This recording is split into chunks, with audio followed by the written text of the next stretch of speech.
Hi, good evening. I'm Lonnie Stonich, the Executive Director of FAN, and I'm honored to welcome you to tonight's conversation between Austin Channing Brown and Natalie Moore. Thanks for joining us.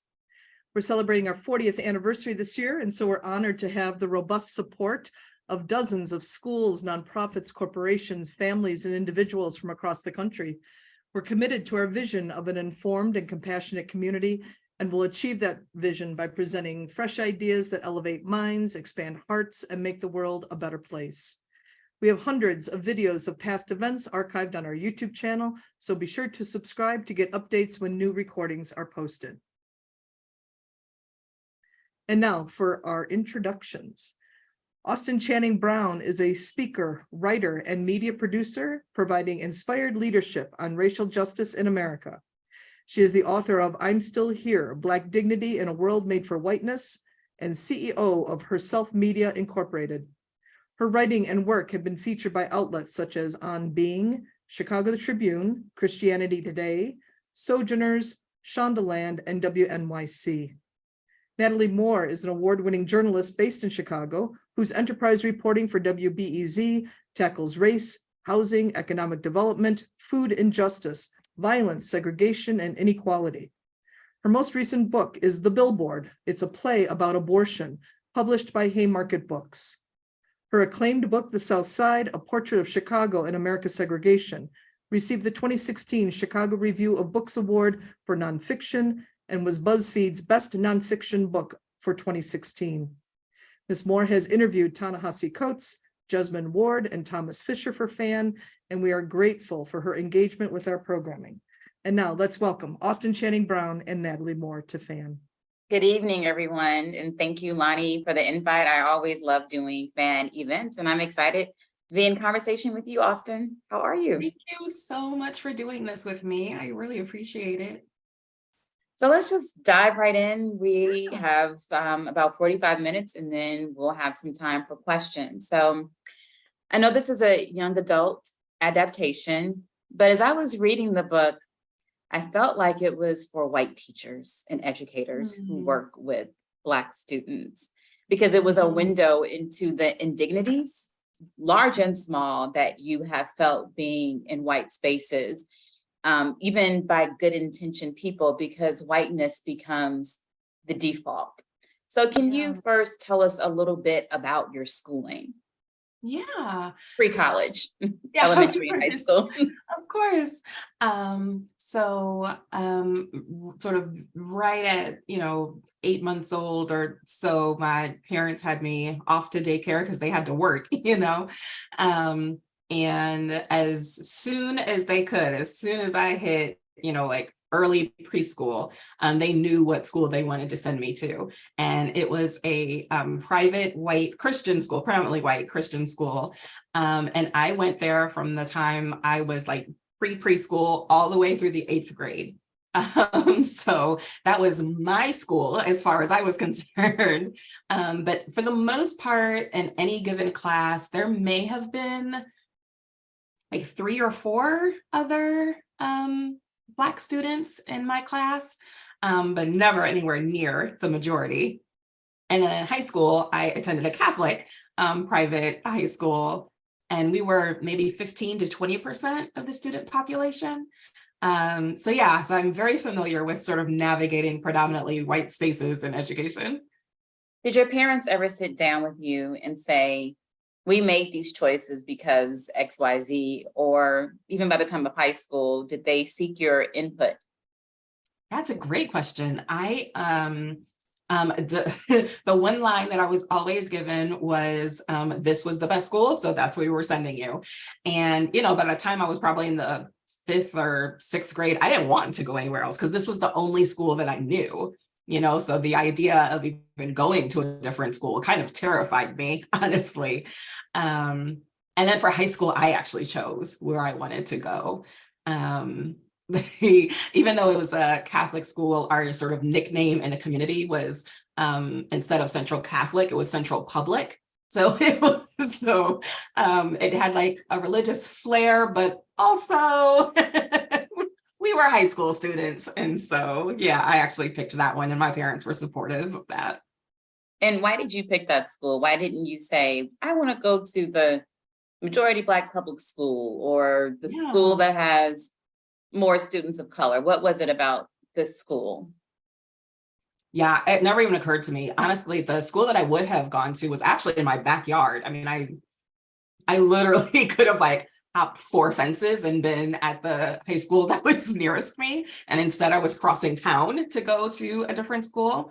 But honestly, the demographics of the school hadn't factored into my decision-making at all. It's where a lot of my friends were going because we were already in a Christian school. And then a lot of the people that I knew at church, my church friends, were also going to that school. And so I knew it was where I would go and find people that I already knew. So that was the biggest factor for me, was friends. Talk about the teacher, the nun, who admitted her racism to you. Yeah, so there were a few nuns, but this nun was so special because she actually cussed in class. And there weren't a whole lot of teachers who did that. So that's why it was called Catholic public. What was That's it? right, the public school. Exactly. That's a really good, really good window into, so And I just want to say, can you just, like, she wore, like, she didn't wear a habit either. She did not wear a habit. Nope, she wore regular clothes. She cussed all the time.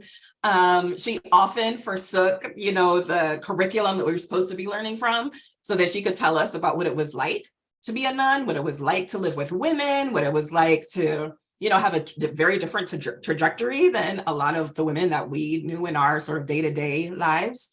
So we adored her. But there was a day that we came in, I think it was at the semester mark, and she told us that we could sit wherever we wanted. And we were surprised, but we did, and she said, I just want to let you know why I'm not using a seating chart anymore. And we were like, great. And she said, I realized that me using a seating chart was racist. I was like, I'm sorry, what? What is happening right now? But true to form, as she did not sugarcoat anything else she would have been telling us about, she didn't sugarcoat this either. She said that she had walked into a classroom where 2 Black girls ended up sitting next to each other. And her immediate thought was, oh my goodness, now these Black girls are going to talk and be disruptive for the rest of the year. And she realized as she thought it, that she had never had that thought about 2 white students sitting next to each other.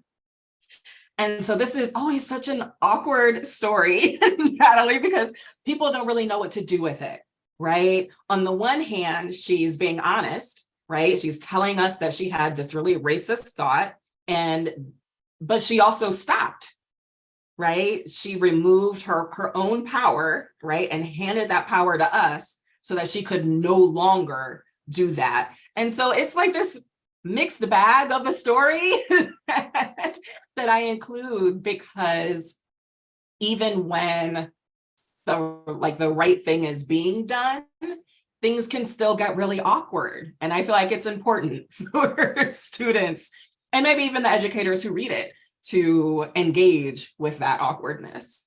And that's one of the many reasons why I thought white educators are your target audience, because they may think I'm doing the right thing, but are you, or they may see themselves in some of these moments. Can you talk about the other, I'm going to talk about I don't want to say bad teachers, but the indignities, students and educators, but can you tell us about some of the other teachers who made you feel seen in school and what they did that was simple yet powerful? Yeah, I kind of wish I could have called them all and just asked, like, was this on purpose? Did you think this through? What was happening? Because this is way before. This is still when we were living in the colorblind era, right? Like, we all just don't want to see color, And so I kind of wonder what was going through their minds as they were doing things. But there's a wide range, and one chapter I talk about a music teacher who used to pull the Black girls out of class so that we could just hang out and like learn different versions of songs we were already learning in music class. And it was just so relaxing. And by relaxing, I don't mean like, oh, we don't have to work, right? I mean that we didn't have to code switch. We didn't have to change the way we talked. We could like booty bump each other and encouragement, that there was a freedom that existed with her for just like 30 minutes out of a week. And so it ranges all the way from that to professors who were, adamant. I think I'm going to use the word adamant, who are adamant, right, about forsaking the sort of established curriculum in order to make sure that Black voices were included and that all the students, right, had to wrestle with those histories and those cultures and those stories. And all those things made me feel seen in ways that other classrooms didn't. And that music teacher in that story, y'all really couldn't sing that well. So this teacher, by your own admission, so she was really doing something to help you all socially. Exactly. There was no concert. There was no, we didn't travel. She didn't make money from helping us. You know what I mean? She really was, at least in my imagination, she was really doing it because I think some part of her knew that we needed a space where we could just be ourselves and that it hadn't even crossed anybody else's mind. I think back then there was this predominant attitude, at least what we were told as kids, was that as Black kids, we should be grateful to be in classrooms with white kids because that hadn't always been the case, and so administrators and teachers never really thought about the cost of being one of just a handful of students of color in a classroom or an entire school. Tell us about some of the moments where teachers were not making you feel seen. Yeah. There's so many. So it started very early though. And one of sort of my earliest memories is, my child is 5 and already he's learning, numbers and he's learning days of the week. And right. So he's also learning language, like what does it mean to do something daily or weekly or monthly, right? Because he's learning systems of time. And I remember being in school and a teacher saying that there are things that you should do daily, like wash your hair.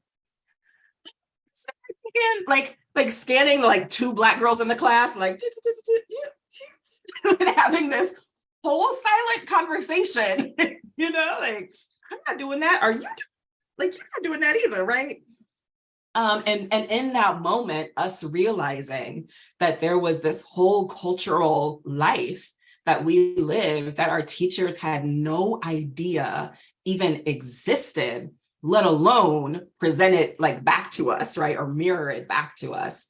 And I feel like that's just a small example that grows over time, from icebreakers that I can't participate in or can't answer to whether or not I'm anywhere in the curriculum, whether or not I ever see myself reflected back to me, to genuinely rude comments, that teachers are making or unequal discipline measures, that the number of ways to get it wrong are so numerous. They're so numerous.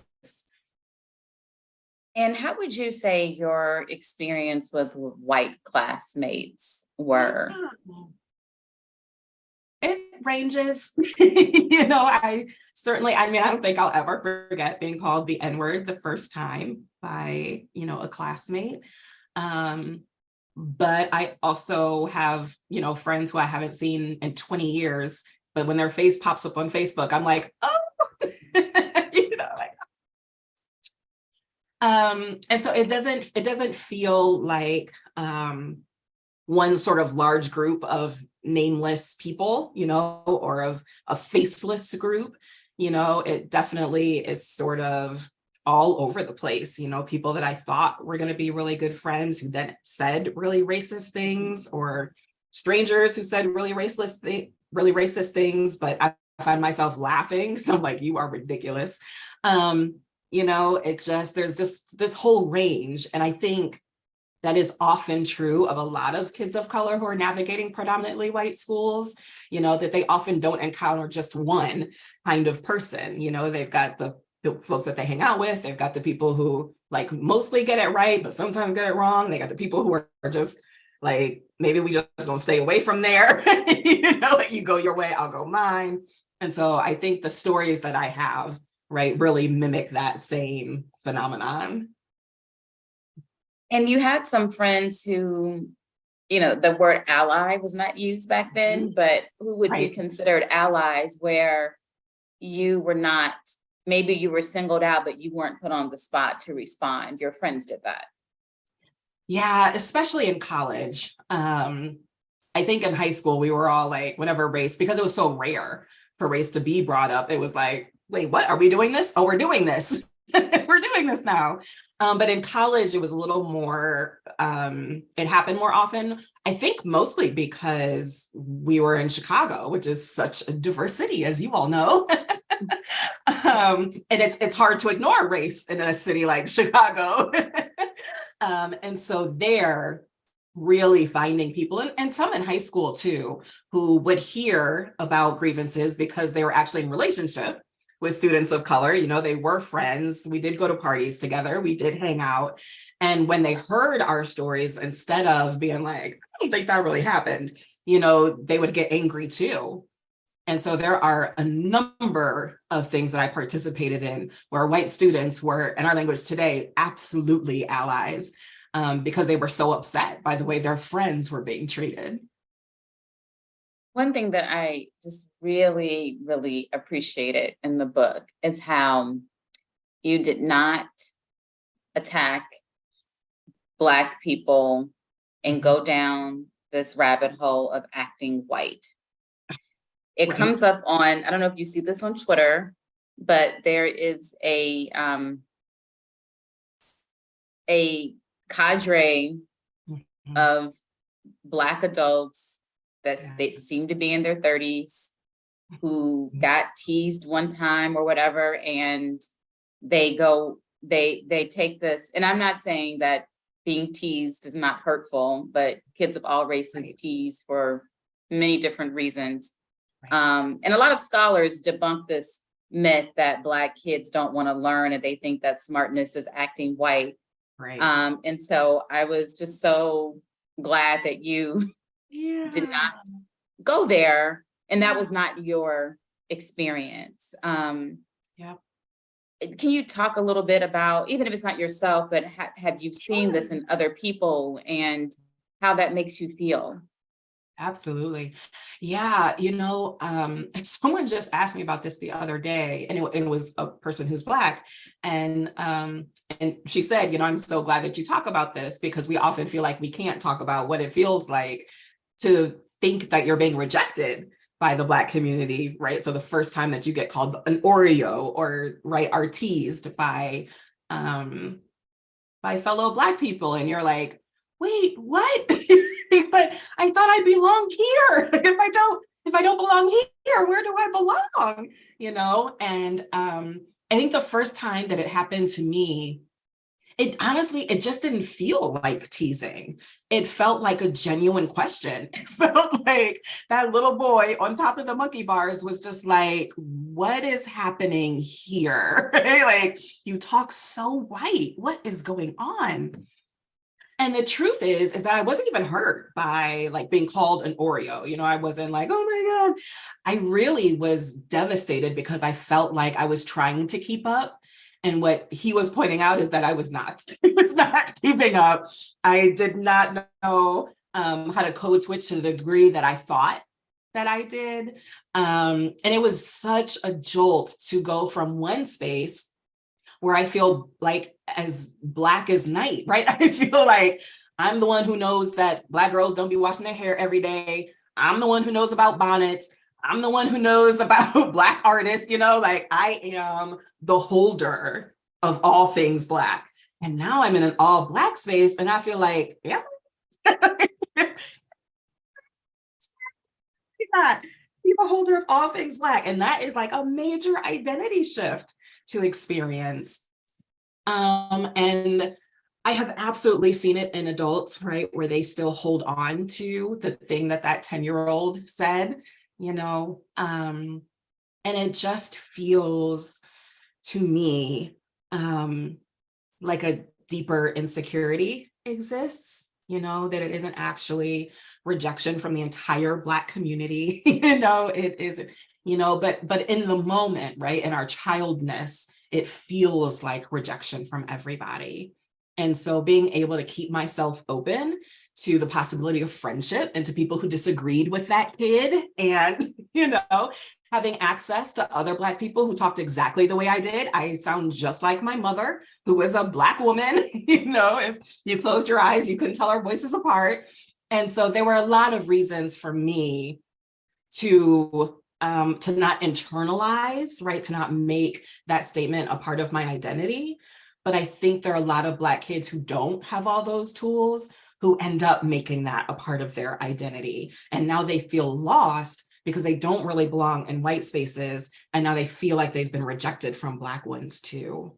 And so my hope, honestly, is that of healing. Like I just want Black people who have experienced rejection, right, or what feels like rejection, to just find healing and to know that we are not monolithic, so that one kid who said that one thing is probably not representing all of us, there's space for you too, and how Blackness shows up in your life.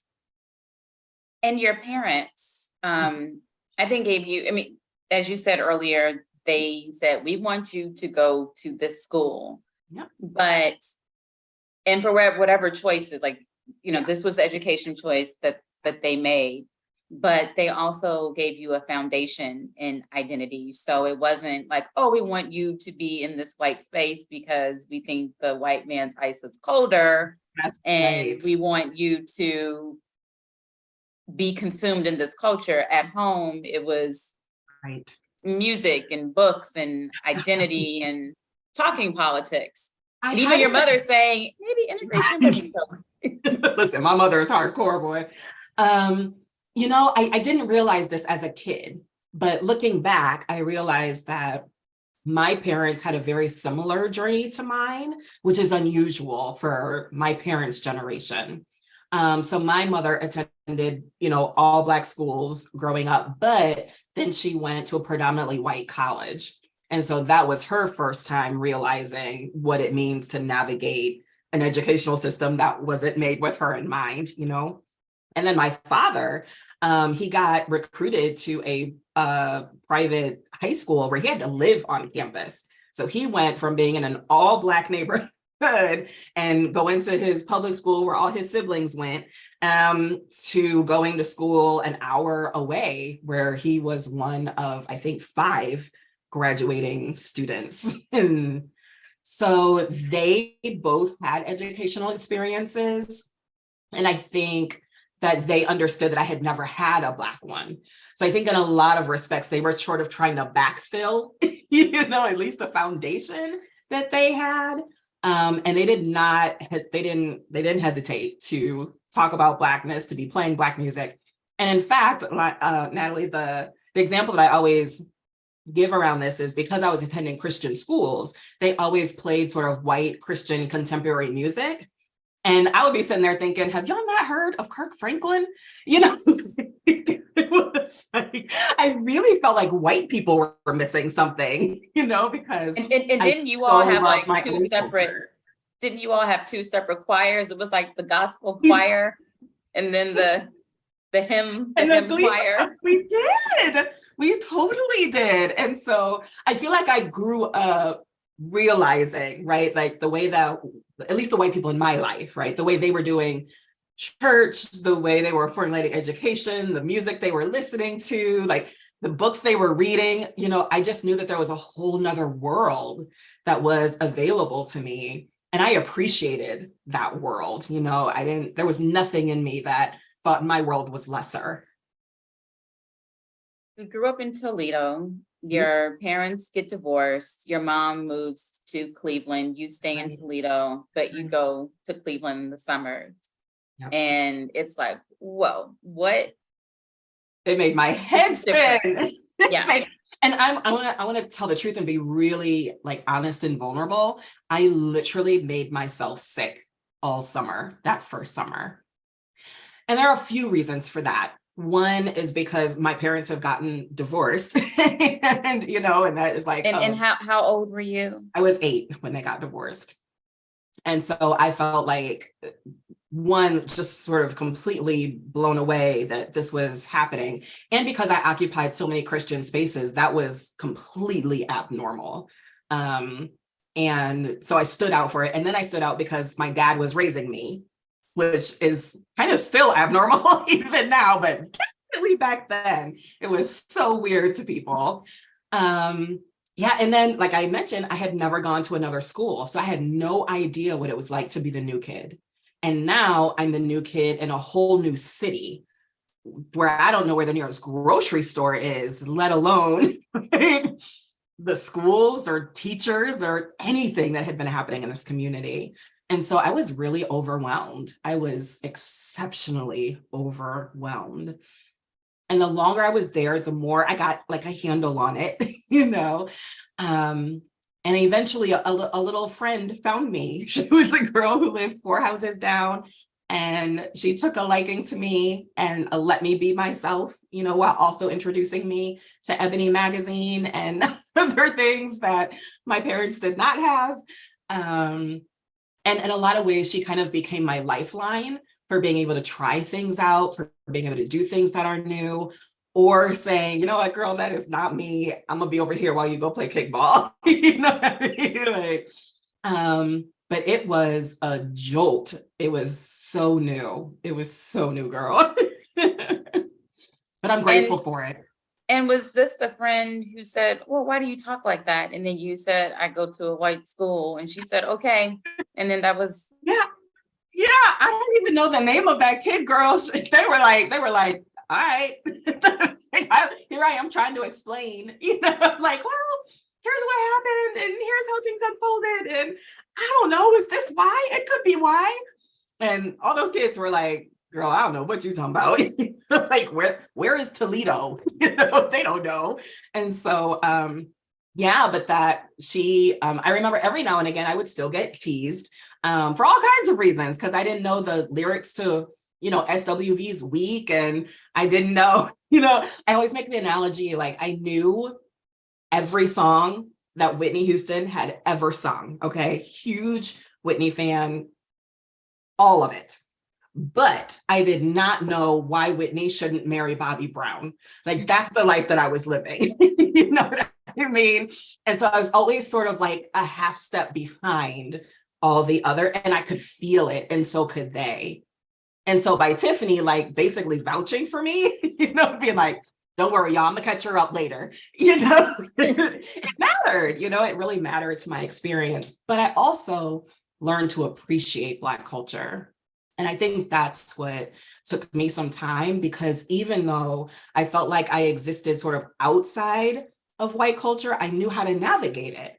I knew how to talk in school. I knew, the body language. I knew what to say. I knew how to navigate it, even if I didn't feel like I belonged. And I didn't realize I would have to figure out how to navigate Black culture. I thought I would just feel like I belonged, What did those summers in Cleveland do for you when you returned to Toledo? Yeah, it was so good for me. I think I really raised my expectations because I learned to question things, right? Like my parents saying, like, we want you to have the good education. Like, oh, so what does that mean? Like, what do you mean by the good education? Because I don't think you mean I want you to have all white teachers. Right. So what do you mean by that? Are we talking about a level of expectations? Are we talking about what my school can afford because of tuition? Are we talking, like, what do these things mean? And I really learned to appreciate Black culture. I think if I could use like Black church culture as an example, because it often fits like larger Black culture where we talk in call and response, We will often like talk over each other, but we're not actually interrupting one another. We build on each other's jokes. You know, like there are just a lot of ways of being together that were my first time experiencing outside of family. Like, oh, I could feel this connected to someone that I'm not family with, you know, and I hadn't experienced that with my white counterparts, you know. And so there are a lot of things about the way we are together and the fun that we have, and the ways that we communicate and the things that we enjoy that I really learned to lean into, but it took me a while. It was all very intimidating at first. There's a really beautiful children's book, and I don't remember, it's a picture book. I can't remember the name of it, but it deals with names, Black names, so African names, and then I don't know, I can't remember if these names are in it, but like the Latashas, the Tamikas, and seeing the beauty in names. Yes. And so people were off. Well, one, can you talk about your name, and then talk about your friend Tafara? Yeah. Oh gosh, I wanted a name like Tamika so bad. So bad. So I was 8 when, or about 8, when I got so fed up of people assuming that I would be a boy. I just asked my parents, why in the world did you give me this name? You know, it happened all the time. It happened every first day of school. It happened even, you know, in the late 80s, early 90s, we like decided to personalize everything. So it's personalized keychains and personalized coffee mugs. And you walk into the store and you spin whatever rack and you're like looking for your name. And if my name was there, it was always blue. So I was like, this isn't just like a random group of people who think I have a boy's name. This is like cultural. Everywhere I go, people think I have a boy's name, you know, and it drove me crazy. And so I asked my mom, and she says, Austin, we decided to give you this name because we knew that if you just had it written on an application, but nobody had seen you yet, they would assume you're a white man. And one day you're gonna have to fill out applications for, you know, college or for a house or for a job. And she was like, we just wanted to make sure you made it to the interview. And I remember sitting there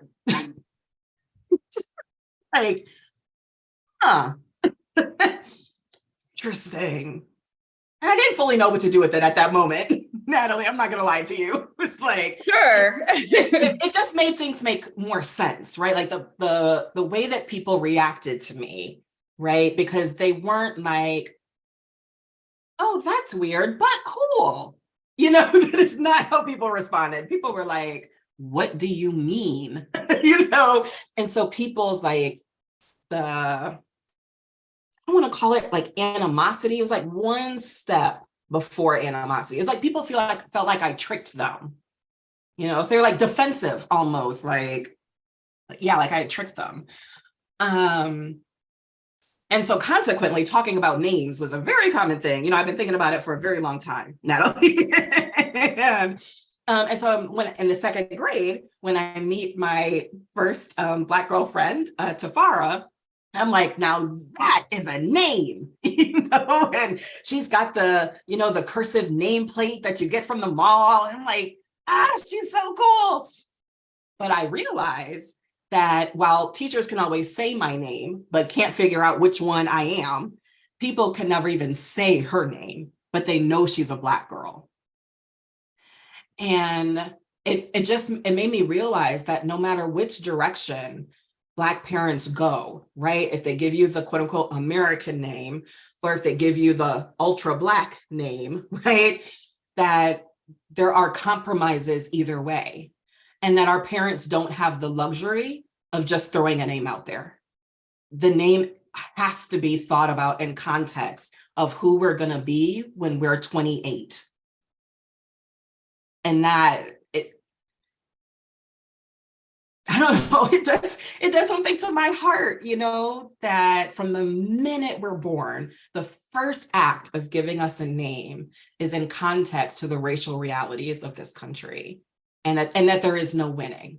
So some parents decide to give a super Black name in hopes that you'll be proud, of who you are and what that name means and how it's connected to Blackness.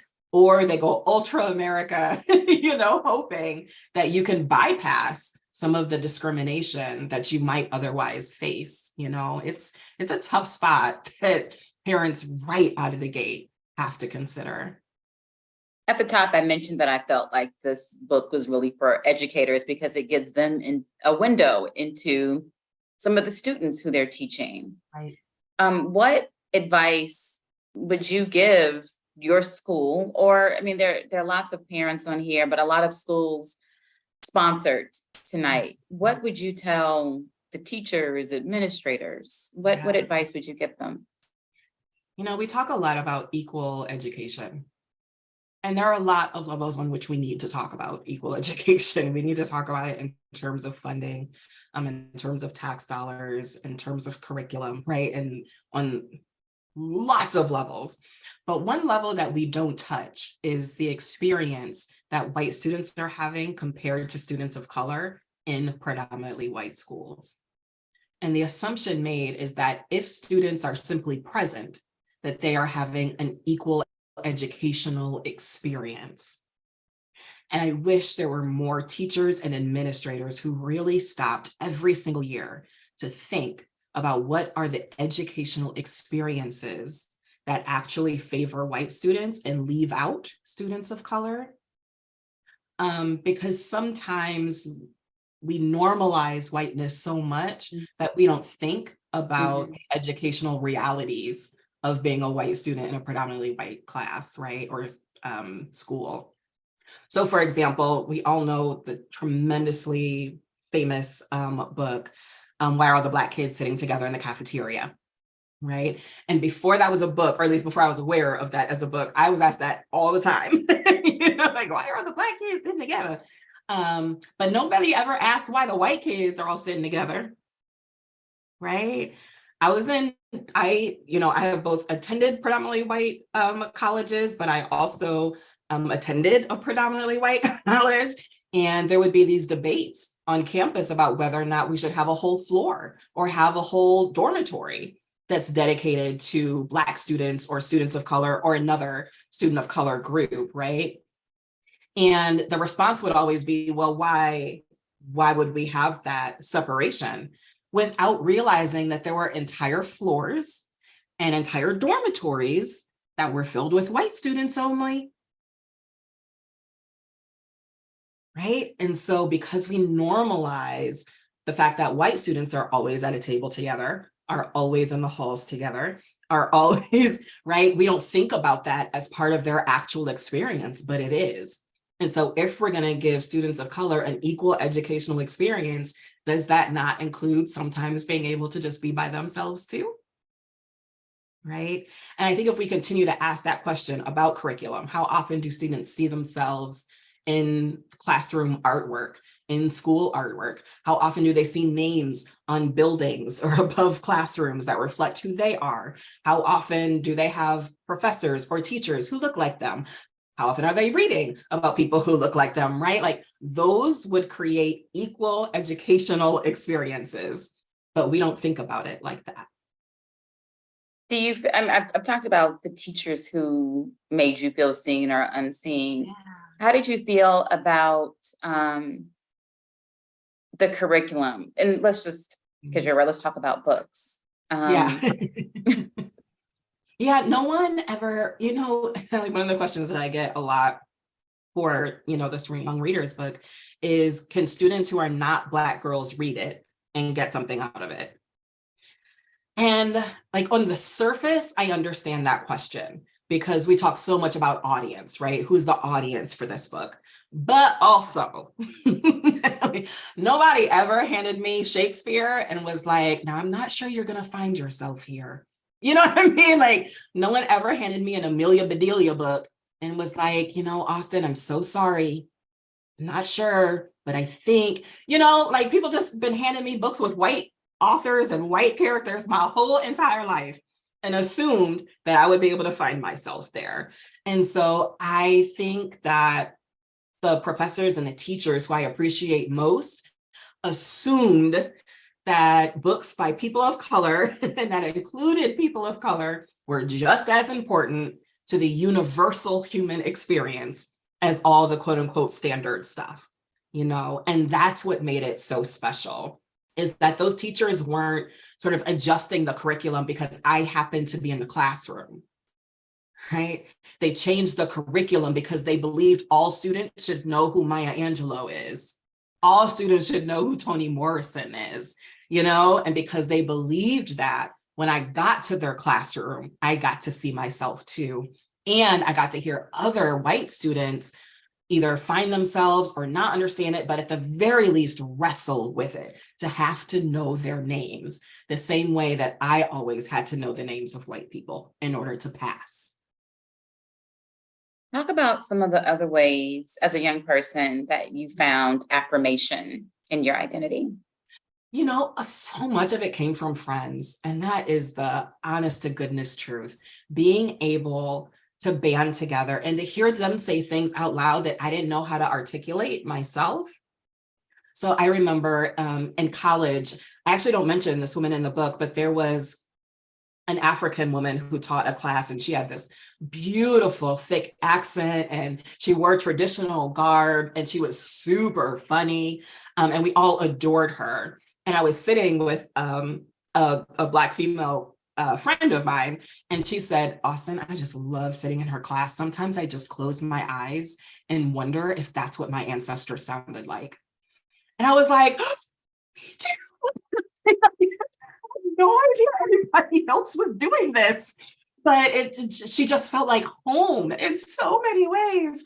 And so, yeah, just like learning from my peers who were there, and that mattered deeply to me. It mattered deeply to me not to be the only one.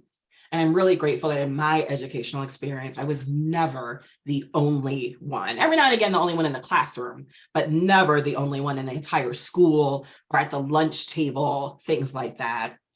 And being able to see myself reflected in my peers, being able to see their faces change when something crazy happened, being able to band together if a racist incident occurred, they were just so creative and supportive, and it made all the difference in every school that I attended. Do you wish that you or your parents had done anything differently on your education trajectory? I wonder what it would have been like to go to an HBCU. My grandmother went to one, but before it was historic, when it was just a just a BCU.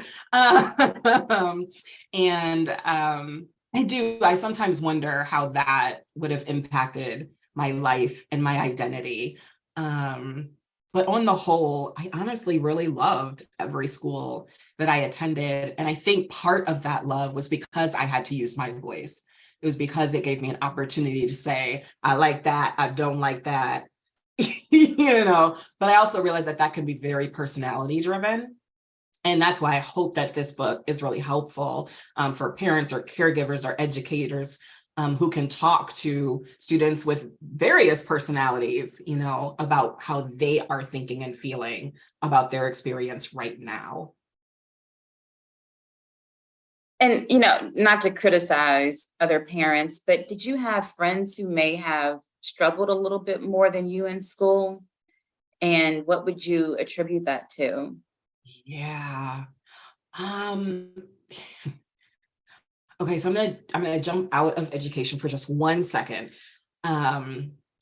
Because even as someone who knew nothing but predominantly white educational experiences, when I got to the working world where I was in predominantly white working spaces, I felt prepared, right? It didn't feel like I had landed in like a new cultural landscape, but I still struggled a lot. Ultimately getting fired before writing this book. And so I think what is really hard is that it's difficult to know how to prepare your students for predominantly white experience if that hasn't been your experience. And I think that happens a lot, that parents who went to predominantly white school, predominantly Black schools or lived in predominantly Black neighborhoods are now trying to give their kids the better, educational experience, or at least a more diverse one, right? But have never been through systems like that, and therefore aren't always sure how to help their kid advocate for themselves in these systems that really do act very differently than in Black communities. It's hard. I went to HBCU, Howard, but my educational experience was integrated elementary and mostly Black and Latino in high school. But I found that there were, the post-civil rights boom, that parents like, oh, the suburbs, white spaces. And then what happens is that the Black kids are like, I can't take this, I'm going to Howard or another HBC. Right. Exactly. I think that's so real. And it's because we're all out here just trying to do our best navigating racial systems. And the truth is that there's no outrunning the racial system, right? I think to some degree, our parents believe that by their increase in social status compared to their parents, right, that there was then this greater educational opportunity, not knowing what the cost of that opportunity would be until their kids are in it, and that's hard. That's hard. And it's hard for everybody, right? It's hard for the parents who are now having to figure out how to advocate on the fly, but it's also hard for the student who wants a sense of belonging in their school. So you're a mom. You have a 5-year-old son, correct? Mm-hmm. Is he in preschool or kindergarten? He is in kindergarten. Yep. Okay. He's in kindergarten. So what are you? Oh, no, go ahead. Yeah, no, I was just going to say he is in a diverse school. And my husband and I, we have two very different educational backgrounds. So he grew up going to all Black schools and having all Black teachers. He was teasing me the other day, telling me that that once upon a time, he thought all Black people lived in Detroit and that there were no other Black people in like, oh, there are other cities that are Black. Interesting. So that was his educational experience, and then mine obviously was predominantly white. And so for my son, what we've tried to do is put him in a neighborhood that is diverse in a lot of different ways. So it is still predominantly white, but there is a greater level of diversity in terms of religion. He is not the only Black kid in his class. He's in public schools. So he's very connected to like the neighborhood and all the kids who are in our neighborhood. So we're trying something new, and similar to my parents, it'll be new for me and my husband to now navigate this system that looks different from both of the ones we went through. So we'll see. I feel like most Black parents, we just trying something out. We just trying. We'll see how it goes. Do our best to support our baby. But what are some other issues that you are thinking about or anticipating as he continues his educational journey? Yeah, one of the things that we talk a lot about is performative allyship. And this falls a little bit outside education, well, sort of. And one of the things that we talk about are like the Black Lives Matter signs, and right, like, is that helping? Is that doing anything? Is it just performative, right? Like what? And I'll tell you, most of the time I'd be like, sure, I don't think it's harming anyone, so go for it. But when I started looking for a house, I was like, these little signs are very helpful to me. We were looking for our house in 2020 when there were a lot of signs up. And those signs were very helpful, because what we were thinking about was, where is our child going to be biking? If he needs to go to the house of a neighbor, what doorbell is he going to push?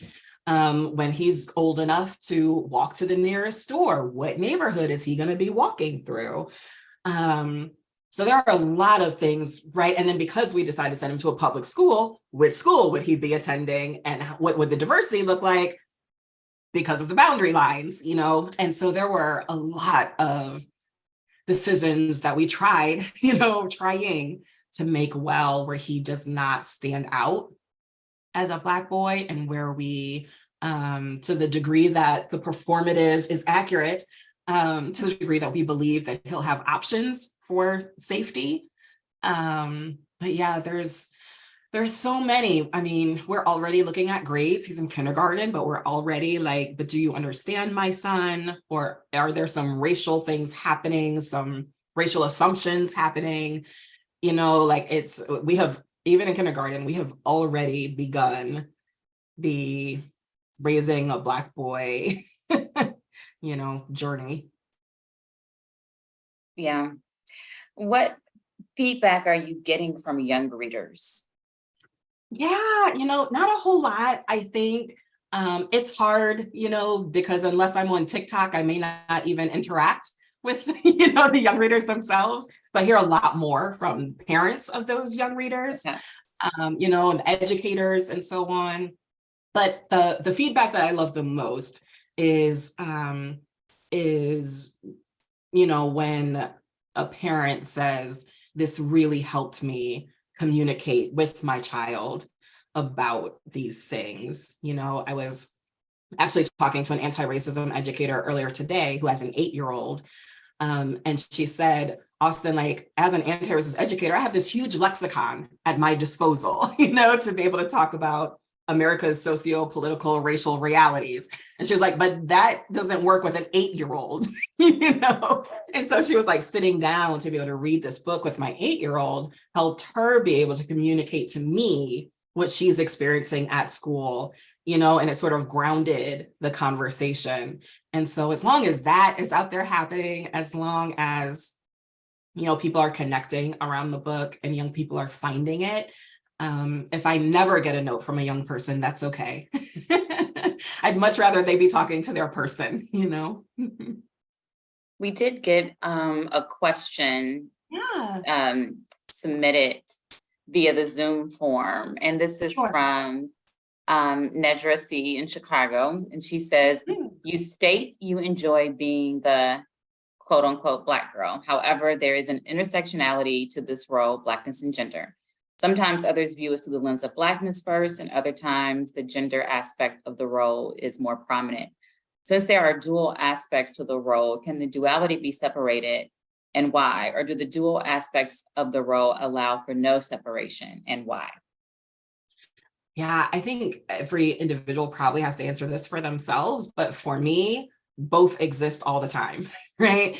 And I'm aware that both exist all the time because, in large part, because my name is Austin, right? So when my name is like just on the agenda, right, that Austin is going to be speaking today, people expect a white man to walk up, and what they get is not a Black man, and what they get is not a white woman. What they get is a Black woman. And I have seen people's reactions to expecting a white man and getting a Black woman, And so for me, the two are not separable, right? Which is why I say, not that I'm proud to be a Black kid or proud to be a Black person, right? But I'm proud to be a Black girl. I love being a Black girl. And it's important that both of those are lifted up, because they could be one word, for my own experience, they could be one word. But there are certainly situations, like when I drive through backcountry roads in America as a Black person, right? I'm like, we're not stopping at that gas station, And then there are situations where I feel very uncomfortable as a woman. And so do I become sort of more aware depending on what the situation is? Yes. But in terms of my identity, I am a Black girl every day, all day. Here I'm back. Natalie, thank you for such a, of course, as always, very prepared and thoughtful and insightful conversation. We know we can always count on you to bring it. You touched so many of the bases that are in the book. The book is lovely. Both the mother book and now the child book are both incredible books. I want to remind folks that we are going to have an after hours that's going to take place after this program ends at 8. After hours is accessed by purchasing a copy of the new Young Readers edition. I have it up here, and Austin has it over her shoulder over there. We're putting in a link. There's a link in here right now. And we're doing a buy one, get one free. So if you buy one from our partner bookseller, The Bookstall, they'll send you a link to register for after hours. And then in after hours, we will be offering a second copy to people. So you'll have one for yourself, one to give away, whether to your school, to your whomever you wish to give it away to. So we'd love to support that work for sure. Want to just make sure people understand that. There was one question that was submitted during the event, so I'll go ahead and it looks like it's from a fellow Toledo. How do you pronounce multiple of Toledoans? Toledoites? That's it, Toledoan. Yeah. Toledoans. She says, hi, I'm also from Toledo. I graduated from Woodward High School. I love your book. I often have to choose between reading about Jesus, Blackness, or being female. Thank you for combining everything. And my question is, what are you working on next? And that's from Nicole.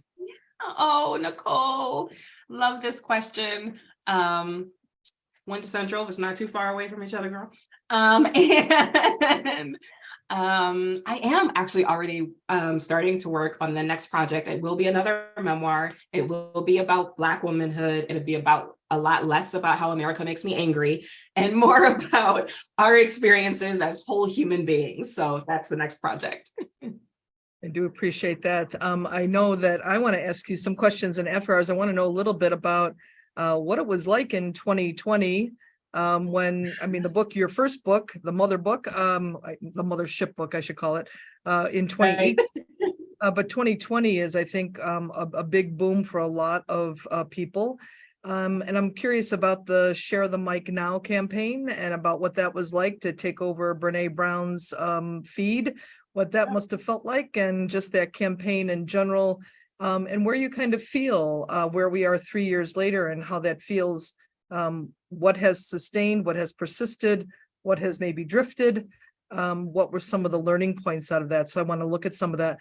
So at After Hours, just so everybody knows, After Hours is a Zoom meeting. You get to ask your own questions. You're on camera. You can have your own conversation with Austin, who clearly is a lovely conversationalist. So that's it for us tonight. Austin, you want to say anything as we take people out for tonight? Anything you want to add at the end? Just that I'm grateful. So grateful. Thank you to you and your team. Thank you to Natalie for taking your time to do this. I know it takes so much to be able to read and to think through what questions you're going to ask and to be so prepared. Thank you for all the energy that you took behind the scenes to make this such a great conversation. I appreciate you.